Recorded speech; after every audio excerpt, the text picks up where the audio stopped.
એક મહિના અગાઉ મેં પ્રેસ કોન્ફરન્સ કરીને પૂરા પુરાવા સાથે જાહેર કર્યું હતું કે મનરેગા કૌભાંડ એ માત્ર બચુભાઈ ખાબડ એમના પુત્ર જ નહીં, પણ એમના પણ ગુરુ, એમના મનરેગાના માસ્ટર માઇન્ડ હીરા જોટવાના પ્લાનિંગથી આ મોટું કૌભાંડ થયું છે. અને મેં ત્યારે પણ જાહેર કર્યું કે આ મનરેગા કૌભાંડમાં ભાજપ અને કોંગ્રેસના નેતાઓએ ભાઈ ભાઈ બનીને ભાગ બટાઈ કરી છે.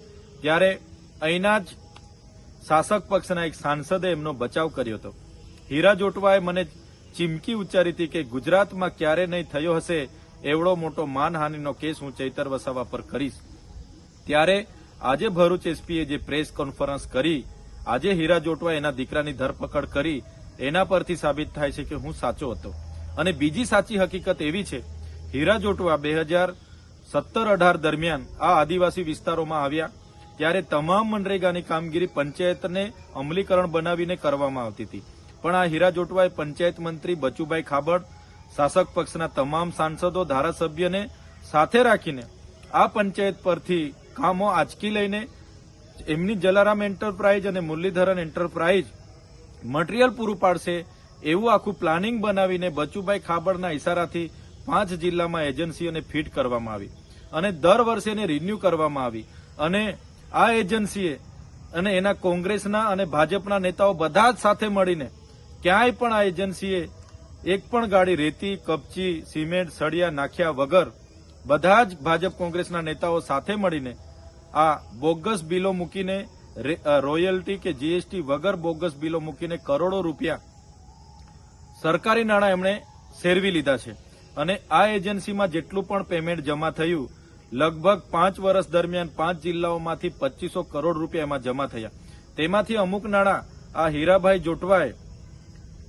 જોટવા પોતે જ એના પ્રોપરાઇટર હતા, માત્ર કાગળ પર બીજાને પ્રોપરાઇટર દર્શાવતા હતા. તો આ તમામ નાણાં હીરાભાઈ જોટવાએ કેટલાક નાણાં સ્થાનિક નેતાઓને, અધિકારીઓને અને કેટલીક પાર્ટીઓને ફંડ આપ્યું છે.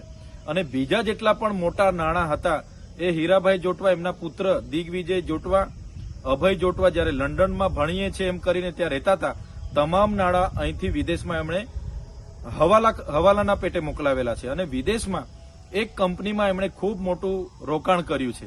એમને ખબર હતી આજે નહીં તો કાલે કૌભાંડ કદાચ બહાર નીકળે તો આપણે વિદેશમાં જઈને પણ સેફ થઈ જઈશું. ત્યારે મારે સરકારશ્રીને વિનંતી છે, તમે આમાં સીબીઆઈ, ઈડી અને જીએસટી વિભાગને પણ જોડો. માત્ર એસઆઈટી બનાવીને તપાસ ચાલવા દેવાશે નહીં, કેમ કે જો સઘન તપાસ થાય તો અહીંના કેટલાક સાંસદો, મંત્રીઓ અને કેટલાક કોંગ્રેસના દિગ્ગજ નેતાઓ પણ આમાં બહાર આવે એવા છે. કેટલાક નામો બહાર આવે એવા છે, અધિકારીઓના નામો પણ બહાર આવે એવા છે. એમાં ટીડીઓથી લઈને નિયામક સુધીના નામો બહાર આવે એવા છે. એટલે એસઆઈટીને આ લોકો નિષ્પક્ષ તપાસ કરવા દેશે એવું મને લાગતું નથી.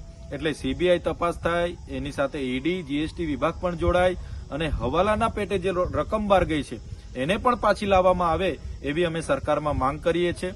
સાથે સાથે જો સંતોષકારક તપાસ નહીં થશે તો આવનારા દિવસોમાં આ જે ભાજપ અને કોંગ્રેસના નેતાઓએ કરેલા કૌભાંડોને ઉજાગર કરવા માટે અને રિકવર કરવા માટે અમારે લોકોને સાથે રાખીને કલેક્ટર, એસપી અને નિયામકની કચેરીને ઘેરાવો કરવાની જરૂર પડશે. તો અમે 5 તાલુકામાં ઘેરાવા કરીશું.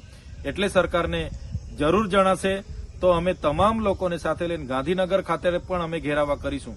એટલે સરકારને નમ્ર અપીલ છે, તાત્કાલિક ધોરણે આમણે એજન્સીમાં જમા થયેલા નાણાં ક્યાં ક્યાં વાપરેલા છે, વિદેશમાં કયા હવાલે મોકલેલા છે અને કયા નેતાઓ, કઈ પાર્ટી અને કયા અધિકારીઓને એ નાણાં ચૂકવેલા છે, તમામની તપાસ થાય, રિકવર થાય અને એ નાણાંનો ફરી અહીંના ગામોમાં વિકાસમાં ઉપયોગ થાય એવી મારી માંગણી છે.